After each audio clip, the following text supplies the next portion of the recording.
Hi everyone, welcome po muli sa ating pag-aaral ng Salita ng Diyos. Ako po muli ang iyong lingkod, Pastor Charlie Dagutanan, ang makakasama niyo sa pag-aaral ng Salita ng Diyos. Amen. So purihin ang Panginoon. Napakabuti ng Diyos sapagkat walang patid. Tayo ay Kanyang binibigyan ng mga pagkakataon upang patuloy na makapag-aral, makapakinig ng Kanyang buhay na salita. Ang salita ng Diyos ay napakahalaga sa atin ng mga anak ng Diyos, sapagkat yan ang ating spiritual food. Amen? So maghanda na po tayo sa oras na ito at patuloy niyo pong yayain ang mga mahal niyo sa buhay, mga kasama sa bahay, na umupo na at makinig na ng salita ng Diyos, maging ang inyong mga kaibigan. At ganoon din ang mga friends po ninyo o mga kamag-anak. Send nyo po yung link ng ating pag-aaral nito ng salita ng Diyos. Amen. So sumandali muli tayo yumako at manalangin. Pagkatiwala natin ang gawain ito. Lord, thank you once again sa opportunity na ibinigay mo muli sa amin upang patuloy na makapakinig ng salita. Patuloy niyong yun natin mapagpalang kamay sa lahat ng mga nakatune in sa oras na ito. At salamat din po. Patuloy namin pinagkakatiwala sa iyo ang kabuuan ng pag-aaral na ito ng salita. Salamat po Diyos. All honor, glory, power belongs to you. In Jesus' name, Amen. Amen. So, purihin ang Panginoon. So, kunin na po natin muli ang ating Bible at ating pong buklatin sa aklat po ng 1 Corinthians 15:57. Sabay-sabay nating basahin. Sabi dyan, but thanks be to God who gives us the victory through our Lord Jesus Christ. Amen. Magpasalamat tayo sa Diyos sapagkat tayo'y binibigyan niya ng tagumpay sa pamamagitan ng ating Panginoong Hesukristo. Purihin ang Diyos. Lord, thank you once again sa iyong mga salita na aming pagbubulay-bulayan. Patuloy kang mangusap sa bawat sa amin, O Diyos, habang kami nakikinig ng salita. In Jesus' name, Amen. Amen. Amen. So, sabi diyan, sino ang nagbibigay ng tagumpay? Si Jesus. So, pinagpapatuloy po natin ang ating pag-aaral na ikalawang bahagi na po tayo ngayong oras na ito sa ating sinimulang pag-aaral na karaang linggo patungkol po sa pamumuhay na matagumpay bilang Kristiyano. So, living victoriously as a Christian, as a believers in Christ. So, ang ating interrogative statement na sinasagot o ang ating tanong na sinasagot, how to live victoriously as a believers in Christ or as a child of God. Paano tayo makapamuhay ng matagumpay bilang anak ng Diyos? Amen? Sabi ko nga nakaraan, God wants us to live a victorious Christian life. Gusto ng Diyos tayo makapamuhay ng matagumpay. Okay, ng mga Kristiyano. Matagumpay na anak ng Diyos. Dahil ayaw niyang makita na ang kanyang mga anak nalugmok ng problema at mga pagsubok o laging talunan. Ayaw ng Diyos makita ang kanyang mga anak na talunan. Sabi ko nga nung nakaraan, gusto ng Diyos na makita tayo na kanyang mga anak. Masaya, maligaya, pinagpala, puno ng kapayapaan. So yan ang gusto ng Diyos. At tayo nangingibabaw sa lahat ng uri ng mga suliranin at sa lahat ng uri ng mga problema sa mundong ito. Dahil sabi ko nga nung nakaraan, sa muling pagbabalik ni Jesus, ang kanyang babalikan ay yung mga mananagumpay at hindi sumusuko sa labanan. So, hindi niya isasama sa kanyang kaharian ang mga talunan. Amen? Ang mga backslider, ang mga lukewarm. Ang isasama niya sa kanyang kaharian, yung mga nananatili sa kanya at laging nagtatagumpay. Amen? So, yun po, mga magulang, mga kapatid. So, lagi nating tandaan, ang ating Diyos, ang ating Panginoong Hesus. Ang Diyos natin ay Diyos na Jehovah Nisi. Ibig sabihin, is our God of victory. Our banner of victory. Yun ang Diyos natin. Siya ay Diyos ng tagumpay. At ang tagumpay natin nagmumula lamang kay Kristo. Wala sa mundong ito. Amen? Hindi tayo magiging matagumpay dahil sa ating sariling katalinuhan. Wala ang tagumpay sa talino. Wala sa tagumpay sa kayamanan. Sa mataas na edukasyon, wala dyan ang tagumpay. Ang tunay na tagumpay ay naka Jesus. Malinaw po ang ating foundation verse sa book of 1 Corinthians 15:57. Sino ang nagbibigay ng tagumpay? Si Jesus. Amen. Sabi niya, but thanks be to God who gives us the victory through our Lord Jesus Christ. So ang nagbibigay ng tagumpay si Jesus. Wala nang iba. Amen. Magpasalamat tayo sa Diyos sapagkat si Kristo ang nagbibigay sa atin ng tagumpay. Amen. So pag sinabing tagumpay uli, ibig sabihin mayroon tayong labanan. Wala pong nagtatagumpay na walang laban. Amen. Ang tagumpay po ay makakamtan pagka mayroon kang nilabanan. So madalas natin example si Pacquiao. So lumalaban si Pacquiao sa boxing. So matindi. Talagang sakit sa katawan pero bandang dulo hindi siya gumigive up. Mayroon siyang tagumpay o panalo. Amen. So yun po mga magulang, mga kapatid.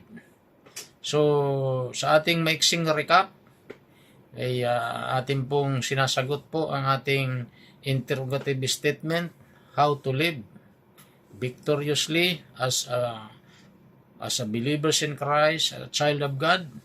Number 1 na ating tinalakay nung nakaraan sa ating short recap. Number 1, para tayo magtagumpay, must be a child of God. So, ibig sabihin, kailangan tayo ay anak ng Diyos. Amen? So, yan ang unang step. Dapat anak tayo ng Diyos. Dahil yun ang sabi ng ating binasang nakaraan. Sabi sa 1 John 5 verse 4, because every child of God is able to defeat the world. So, yun po, able to defeat the world. So, sino ang may kakayanan para talunin ang lahat ng bagay sa mundong ito? Ano yung nandito sa mundong ito na dapat natin talunin? Nandyan yung mga tukso, mga problema, mga sakit, mga kahirapan, mga taggutom. So, yun po ang ating tatalunin. Okay?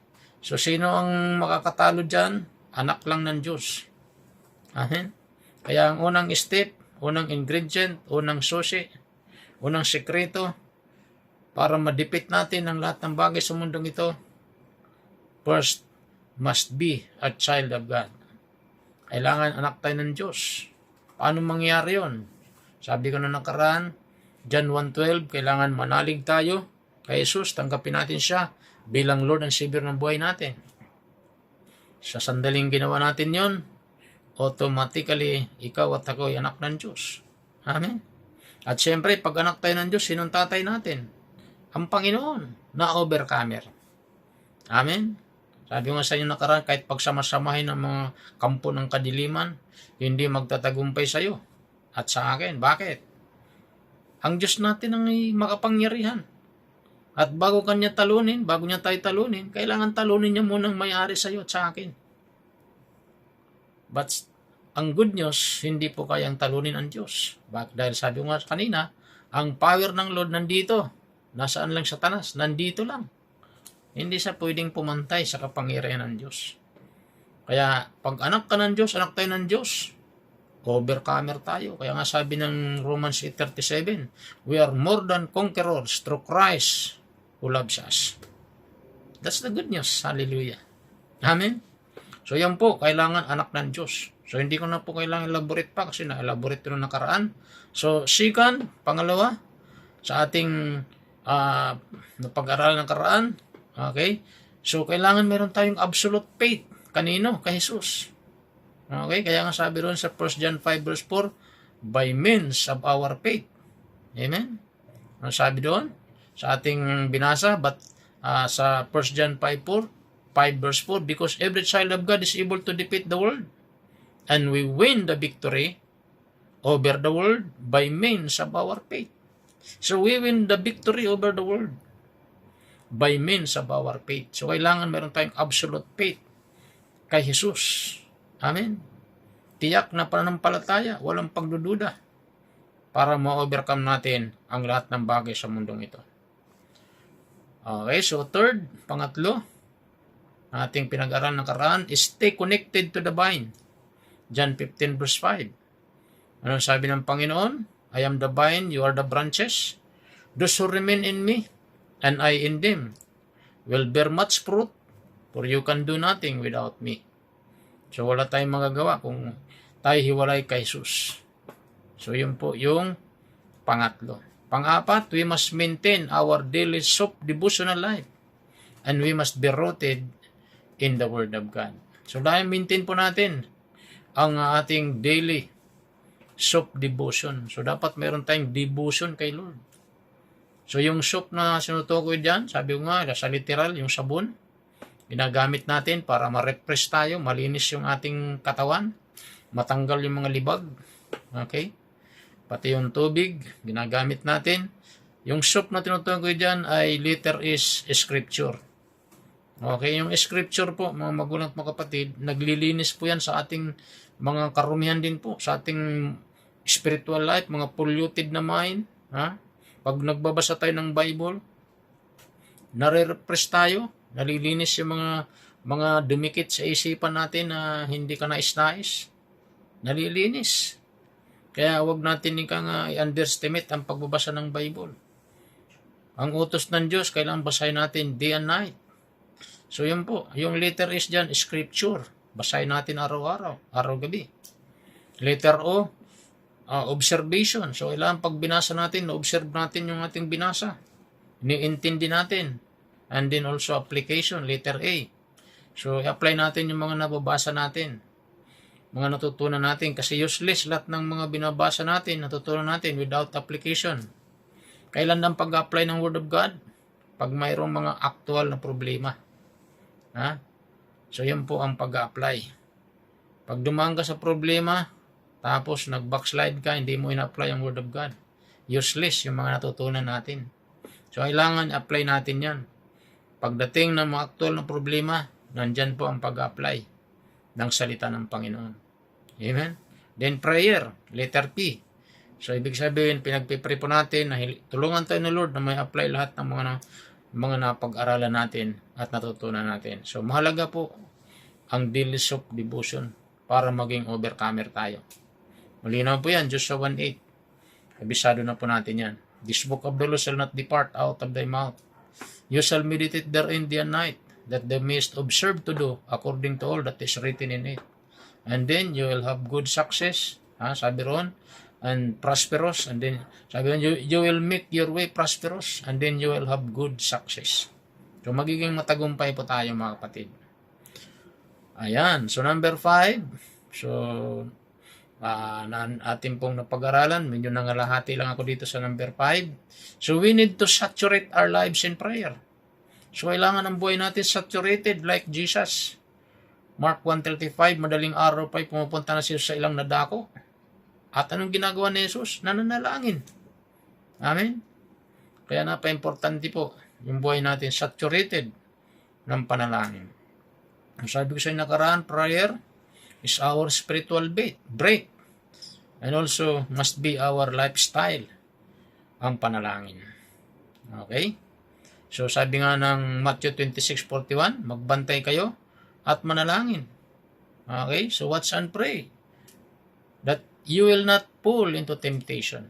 The spirit is willing, but the flesh is weak. So magbantay kayo at manalangin upang huwag kayong madaig ng tukso. Ang espiritu ay nakahanda, ngunit mahina ang laman. So yan po ang instruction ni Lord para maging overcomer tayo. Ma-overcome natin yung mga tukso ng mundong ito. Watch and pray. Kailangan tayo manalangin. Sabi ko nga, madalas sabi ko, kaya tayo nagpipray kasi we need the help of God. Kailangan natin ang tulong ng Diyos. Why? Because we cannot live victoriously without the help of God. Amen? So, ang prayer po ay napakalaga para tayo maging overcomer. Amen? Hallelujah. Okay, so there are three things to remember about prayer. So ano po yung tatlong bagay dapat nating tandaan patungkol sa panalangin?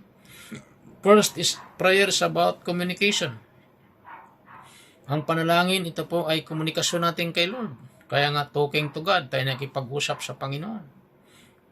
Kagaya ni Peter, nakipag-usap kay Lord, humingi ng tulong kay Lord. Nung siya'y lumulubog na. At nung siya humingi ng tulong, naligtas siya. Amen? Hallelujah. Iniligtas siya ng Panginoon. Tinulungan siya ng Panginoon. Kaya communication.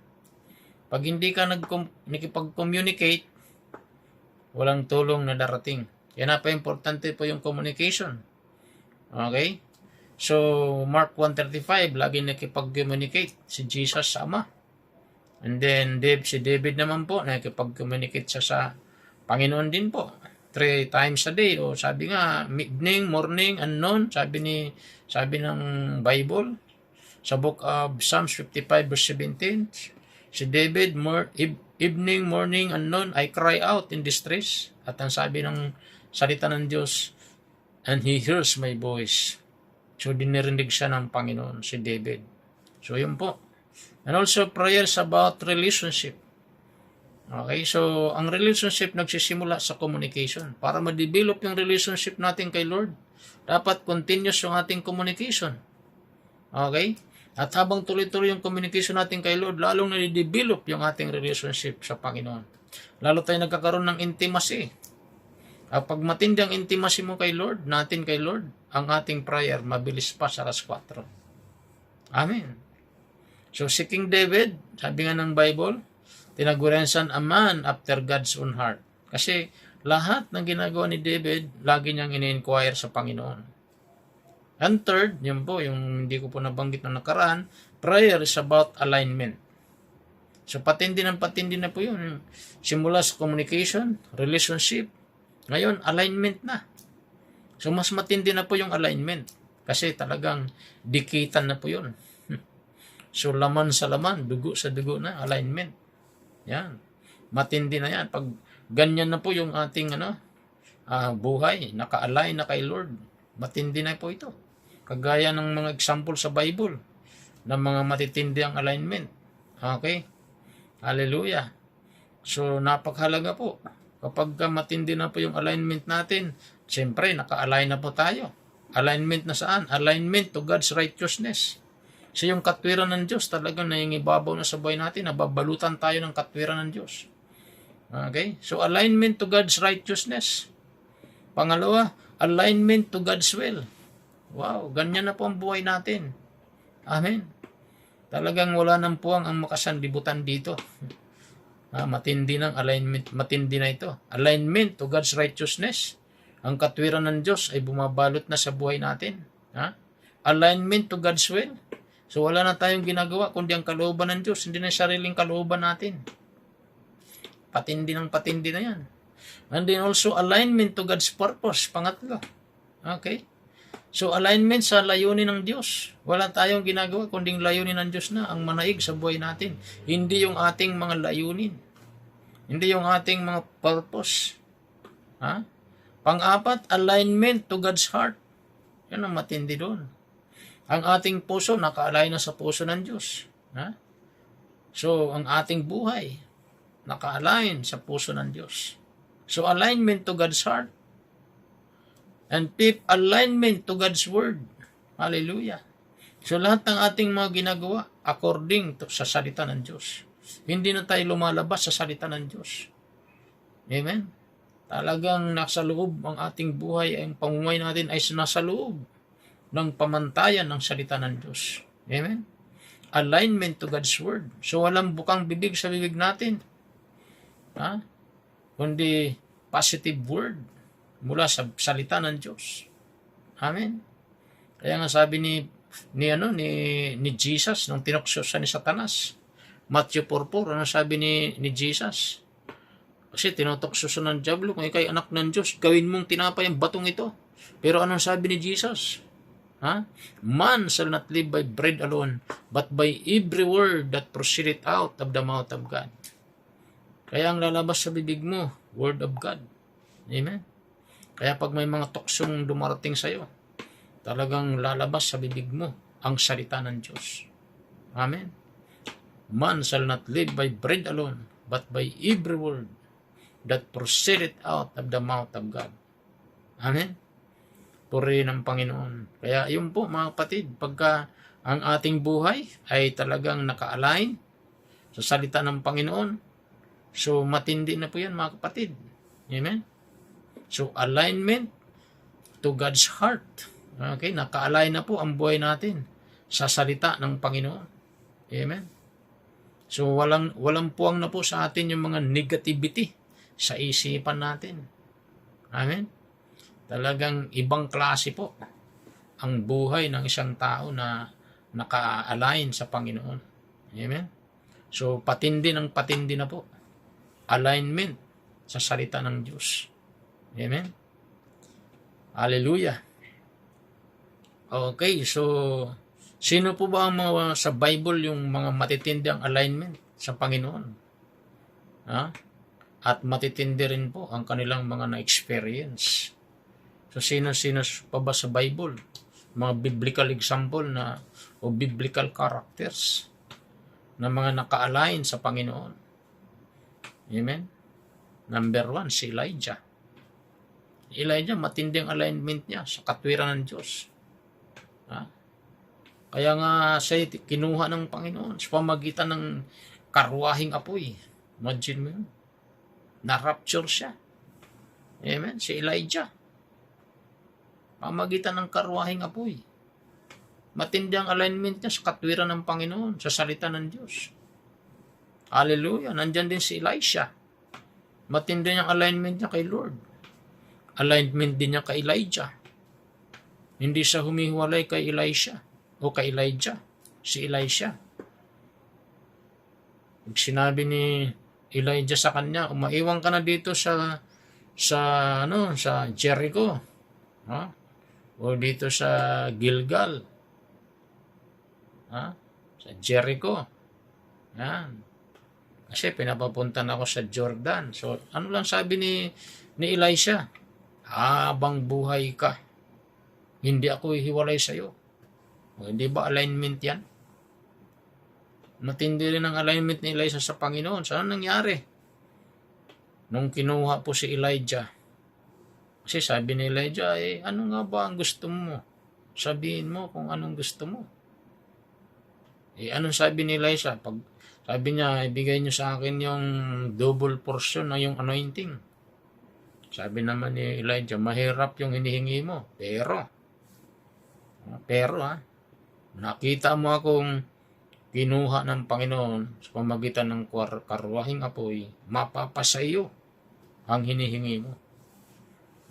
Kasi nga, kukunin na siya ng Panginoon. Sinabi na ni Elijah, kanya kukunin na ako ng Panginoon. So anong nangyari? Habang naglalakad sila ni Elijah, wow, hindi na maybe kumukurap yung mata ni Elisha. Nakatitig na lang siya kay Elijah. Maya-maya, biglang dumating ang karwaheng apoy. Sa napakabilis. Tinangay si Elijah ng karwaheng apoy. Kitang-kita yun ang mata ni Elisha. Ha? Kasi sabi ni Elijah, pag nakita mo na ako'y kinuha ng Panginoon sa pamagitan ng karwaheng apoy, mapapasayo ang hinihingi mo. O, di ba? Napasakan niya. Ang triple portion pa. Mas matindi pang anointing ang natanggap ni Elisha. So, nahawakan yung laylayan ng damit ni Elijah. Maya-maya, napunit. At yung napunit na damit na yun, hinampas niya sa ilog Jordan. Oo, paghampas niya, nahati yung tubig. Ibig sabihin, katunayan, sumakan niya ang anointing ni Elijah, triple portion. O, di ba? Yun ang matindi. Pag matinding alignment natin, matatanggap natin yung triple portion of God's anointing. Matinding pagpapala. Amen? So, sino-sino pa? Si Enoch. Matindi ang alignment kay Lord sa katwiran. Alignment sa Panginoon. Na-rapture din po sa Old Testament. Genesis chapter 5 po yan. Okay? So lumalakad si Enoch kasama ang Diyos. So, ganon din si Elijah, lumalakad kasama ang Diyos. So anong nangyari? Na-rapture din po siya kagaya ni Elijah. Si David, overcomer. Nakareceive siya ng anointing. Ang matinding alignment niya kay Lord. Kaya nga tinaguran siya ng a man after God's own heart. So ano nangyari kay David? Siya po'y overcomer. Pagkatapos siyang i-anoint ni Samuel, sa book of 1 Samuel 16:13, on that day, sumakan niyang Holy Spirit. May nag-arise na problem. Ano yung problem na yun? Si Goliath. Sumisigaw. 40 days and 40 nights. Anong sabing sigaw ni Goliath? Pumili kayo ng lalaban sa akin. Pag ako'y natalo, alipinin nyo kami, pero pag natalo ko yung lalaban sa akin, alipinin ko kayo. So anong sabi ng Bible? Takot na takot yung hari ng Israel na si Saul. Pati yung mga sundalo ni Saul nanginginig sa takot. Pero ibang klase si David. Si David ay inanoint ng Panginoon. Amen? So pagkatapos siyang inanoint, sumakan niya Holy Spirit. So hindi na po siya takot. Malakas po ang loob niya. Kaya nga sabi ng kanyang tatay na si Jesse, pumunta ka sa labanan. Tingnan mo yung mga kapatid mo ron, dalhan mo ng pagkain ng tinapay. Dalhan mo na rin yung hari ng tinapay. So pagdating doon, narinig ni David, may humahamon sa Israel.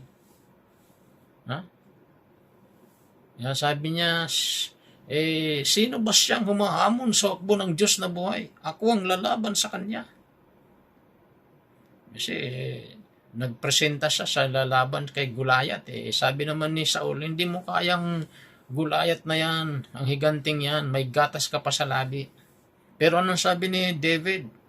Matindang alignment niya kay Lord, matindang anointing ng Holy Spirit. Anong sabi ni David? Ako po ang nag-aalaga ng mga kawan ng aking ama. Pag yung mga lobo o leon, na ika nga sumisila sa kanyang alaga, anong sabi niya? Hinahawakan ko sa panga yung leon. Yung mga lobo, pinapatay ko. Sabi niya, mapapatay ko rin ang Goliath na yan. Di ba? So yan yung matinding alignment, may tapang mula sa Panginoon. Si David. So ano nangyari? So sabi ni King Saul, o sige, labanan mo nga siya, sumayos na si Yahweh. So nakumbinsi na si Saul. Sabi ni Saul, sige, suot mo yung aking kasuotang, ito yung pandigma. Sinubukang isinuot ni David, ang laki, hindi siya makalakad. Hinubad niya. Hindi ko nagagamitin ito. Hindi siya sanay. Hindi sanay si David sa ganung kasuotan. Saan sanay si David? Sanay siyang manampalataya sa Diyos na buhay. Hallelujah. Kaya ano pong nangyari? Hinarap po ni David si Goliath sa pamamagitan lang ng 3 bato. Kumuha siya ng bato na makinis. At nilagay niya yun sa kanyang spear. Amen? At maya-maya po, nagharap po sila ni Goliath. Take note pagharap ni David kay Goliath, hindi po siya tumatakbong papalayo, kundi siya'y patakbong papalapit kay Goliath habang dinudukot yung kanyang bato at inilagay sa kanyang sling. Sling. Okay?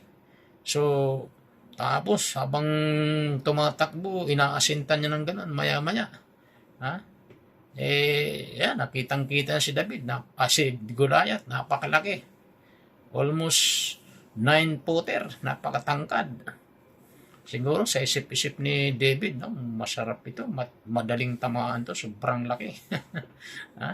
So maya-maya, kinutyagan siya ni Goliath. Sabi niya, anong akala mo? Lalabanan mo yung aso?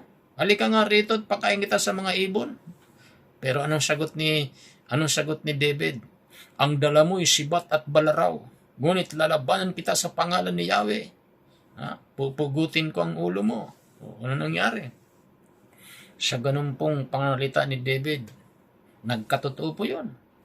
So habang tumatakbo si David papalapit kay Goliath, dumukot siya ng isang bato, nilagay sa kanyang sling. Maya-maya, pinasintan niya. Pak! Tinamaan dito sa noo. Bumaon yung bato. And then sabi ng Bible, siya po ay bumagsak, padapa, pataob. Hindi po patihaya, kasi pag patihaya, delikado, baka paglapit ni David, pagdilat ng mata, hawakan yung kanyang leg ng ganun, pitsarahan siya.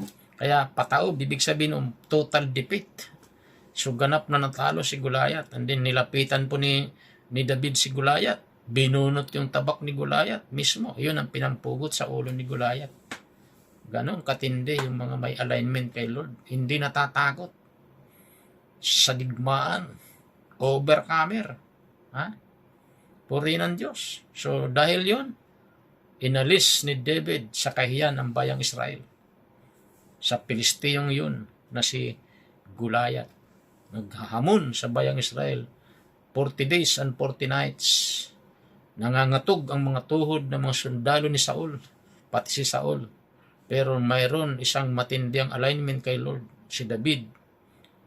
Tinalo niya si Goliath. Naging overcomer po si David. Daming hakaryan ang kanyang nasakop. Amen? So yun po yung mga biblical character, biblical example na matitinding alignment kay Lord, naging overcomer. Isa pa dyan, si Noah. Si Noah po, utang na loob natin ang buhay natin kay Noah. Bakit? Tayo naligtas. Dahil kay Noah. Na-preserve ang sanlibutan dahil kay Noah. Amen? Sa book of Genesis chapter 6, may kita natin doon, Noah walk with God. Matindi ang alignment niya kay Lord. Lumalakad siyang kasamang Diyos. Kaya nakipagtipan ang Panginoon kay Noah. At sa kanya, ibinigay ang utos na gumawa ng arko sa bundok. Para maligtas ang sanlibutan sa baha na kanyang ipapadala ng Diyos sa parusa sa mundo dahil napakasama na ang mga tao sa panahon yun. Okay? So, yun po. Malaking utang na loob natin kay Noah. Na-preserve ang buong mundo. Pati yung mga hayop dahil kay Noah. Noah walk with God. Matindi ang alignment niya sa Panginoon. Amen? So, siyempre, most especially, walang iba kundi si Jesus. No other than Jesus Christ, our great Savior. Matindi po ang alignment ni Jesus sa kanyang Ama. Amen?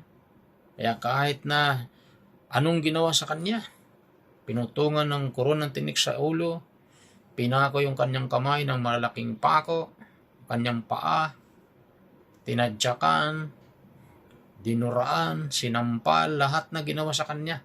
Halos magkaluray-luray yung kanyang katawan. Wala tayong mabasa sa Bible na siya ay nagreklamo, na siya ay gumanti. Purihin ng Diyos, hanggang kamatayan, nilibing siya. 3 days. Pero after 3 days po, nag-resurrect siya, na-overcome niya yung kamatayan. Hindi nagtagumpay sa kanyang kamatayan. He ascended into heaven. Now, nakaluklok siya sa kanan ng Ama. Anong ginagawa niya ngayon? Nag-i-intercede sa iyo at sa akin. Amen? Hallelujah. Namamagitan sa atin, according sa book of Romans 8:34. Siyang namamagitan sa atin. So, yun po ang ating ang mga matitinding alignment. Okay? So, prayer is about communication. Prayer is about relationship. Okay? So, siyempre, bago ma-develop ang relationship, kailangan mo na may communication. And prayer is about alignment. Matindi yun. Pag prayerful tayo, matindi ng alignment natin. Okay? So, alignment to God's righteousness. Alignment to God's will. So, alignment to God's purpose, alignment to God's heart, and alignment to God's word. Hallelujah. So, yun po, mga magulang at mga kapatid. Amen. So, pagka ganyan po ang ika nga buhay natin, ha? Hindi po tayo, ha, matatalo ng lahat ng uri ng laban sa mundong ito, mga magulang at mga kapatid. Amen? So, purihin po ang Panginoon. Now, punta naman po tayo sa tanong o ikalawang bahagi ng ating outline ng pamumuhay ng matagumpay bilang Kristiyano. Okay? So, ang una nating sinagot na tanong, ating interrogative statement. So, papaano? How to live victoriously as a born-again Christian, sa believers in Christ. Okay? At ngayon naman po, ano naman ang ating kakamtan pag tayo ay nagtatagumpay? Amen? So, yun naman po ang ating tanong.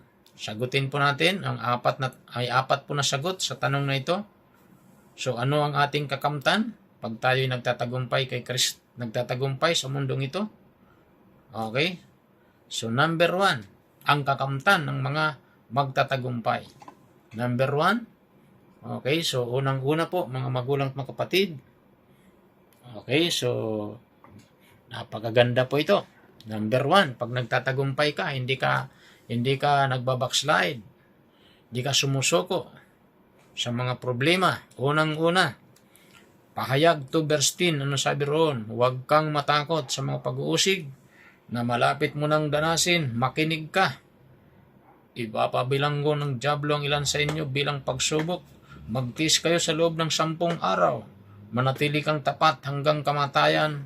Gagantimpalaan kita ng korona ng buhay. So ano ang unang blessing? Nakakamtan ng mga magtatagumpay. Ano sabi ng Bible? Kakamtan niya ang korona ng buhay. Praise the Lord. Korona ng buhay. Santiago chapter 1 verse 12. Ano sabi roon?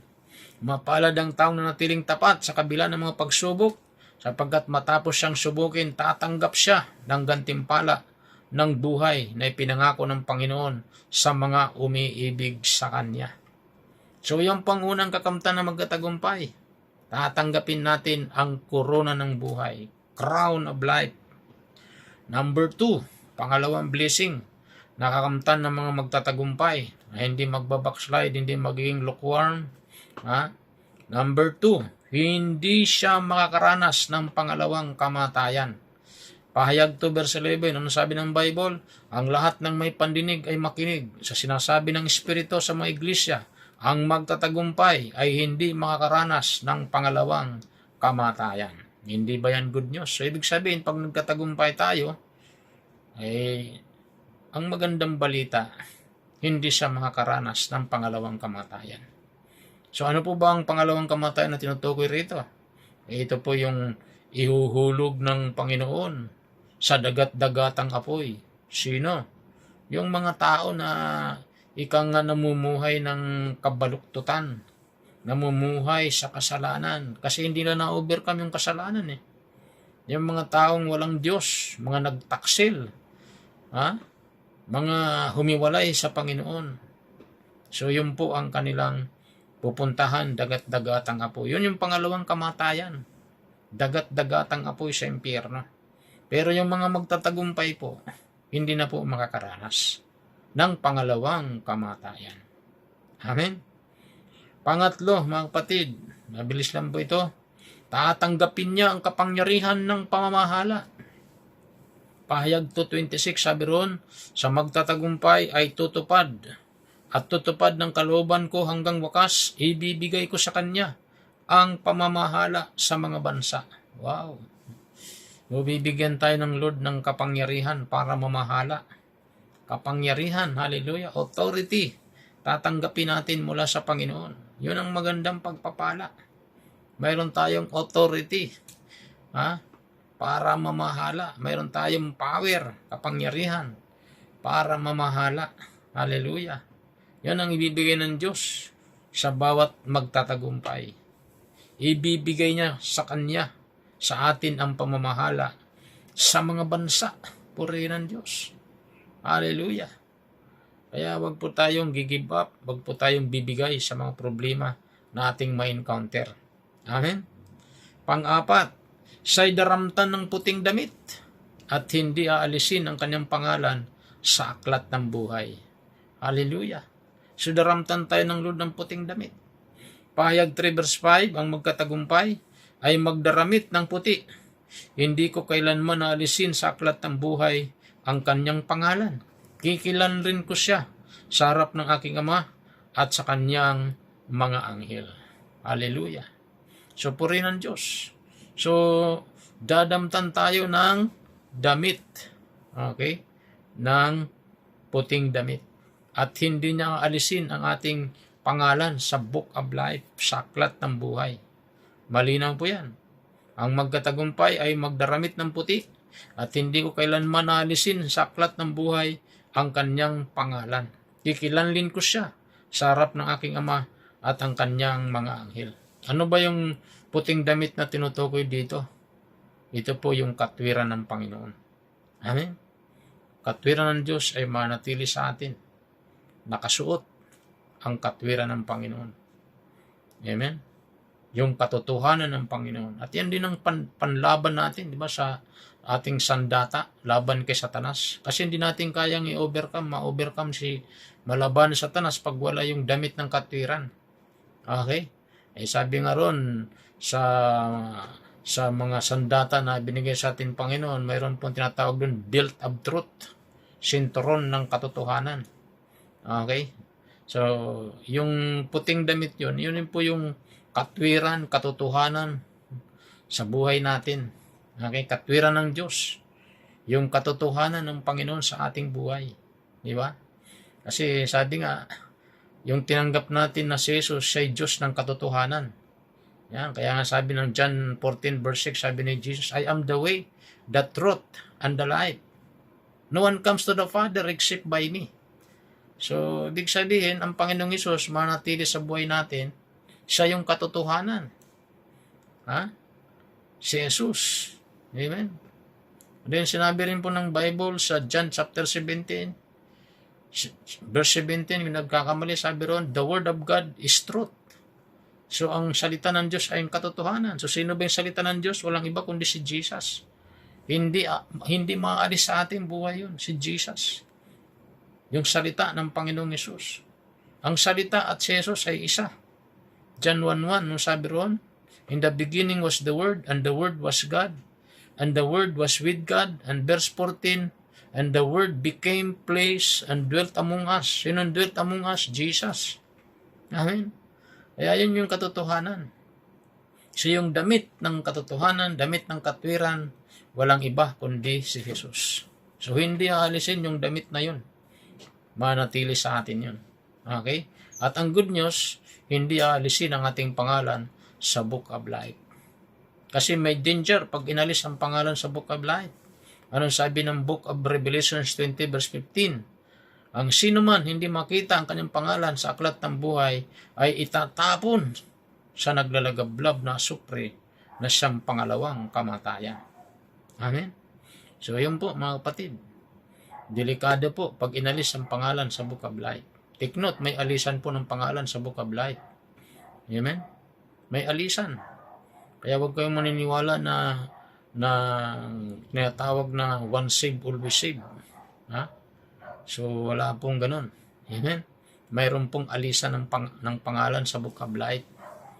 So, Revelation 3 verse 5, malinaw po yun. Maging sa Old Testament.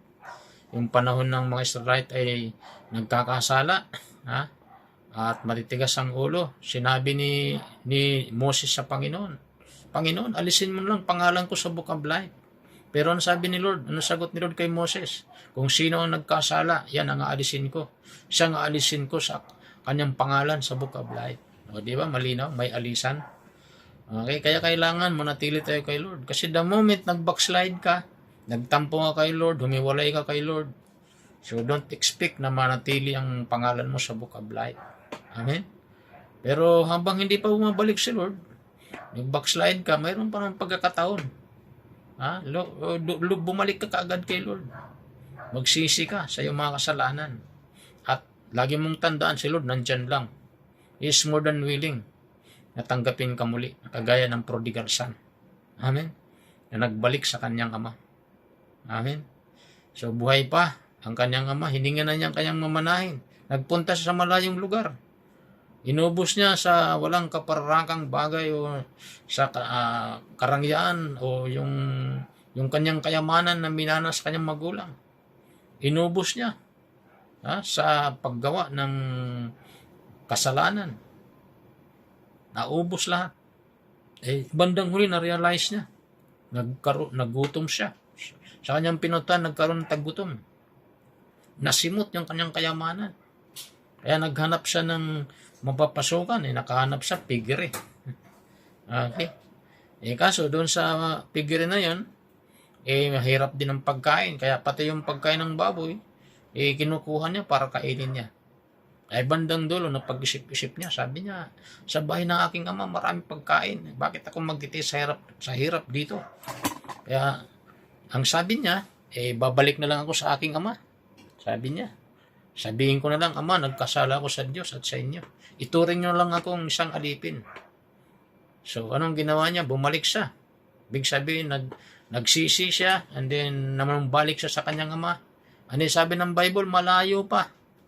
Nakita na siya ng kanyang magulang, ng kanyang ama. Sinalubong siya, niyakap at hinagkan. Imagine mo yun. So, tinanggap siya ng kanyang ama. Kaya anumang oras na tayo lumapit sa Panginoon, tatanggapin tayo ng Diyos. Hindi pa huli ang lahat. Kaya lang, pag dumating na si Lord, yun ang huli ng lahat. Kaya habang hindi pa bumabalik si Lord, okay, so manumbalik na sa Panginoon. Magsisi sa mga kasalanan. Okay, so yun po, mga magulang at kapatid. So, ang tatanggapin ng mga magtatagumpay, so, yun po yung mga major na 4. Number 1, ang kakamtan ng mga magtatagumpay. Number 1, kakamtan niya ang korona ng buhay. Revelations 2 verse 10. James 1:12. Pangalawa, hindi siya makaranas ng pangalawang kamatayan. Pahayag 2 verse 11. Pangatlo, tatanggapin niya ang karapangyarihan ng pamamahala. Pahayag 2 verse 26. Pang-apat, siya'y daramtan ng puting damit at hindi alisin ang kanyang pangalan sa aklat ng buhay. Pahayag 3 verse 5. Amen? Kaya kailangan manatili lang tayo kay Lord. Ano man ang pinagdadaanan natin problema, huwag tayong ihiwalay kay Lord. Amen? So, patuloy tayong umasa sa Diyos. Magtiwala sa Panginoon. Lagi nating tandaan, ikaw at ako ay overcomer. Amen? We are more than conquerors through Christ who loves us. Sa ating pagkatapos, napaganda po ang paalala sa atin. 2 Corinthians 2 verse 14. Ngunit salamat sa Diyos, lagi na tayong isinasama sa parada ng tagumpay ni Kristo dahil sa ating pakikipag-isa sa Kanya. At sa pamagitan natin ay pinalaganap ng Diyos ang mabangong halimuyak, ang pagkakilala kay Kristo. Wow! Purihin ng Diyos. So, ina-assure dito ng Panginoon na lagi tayong isasama sa parada ng tagumpay. Ano ang susi? Manatili tayong nakikipag-isa kay Kristo. Kasi walang tagumpay sa mundong ito kung wala si Kristo sa buhay natin. Hindi natin kayang ma-overcome.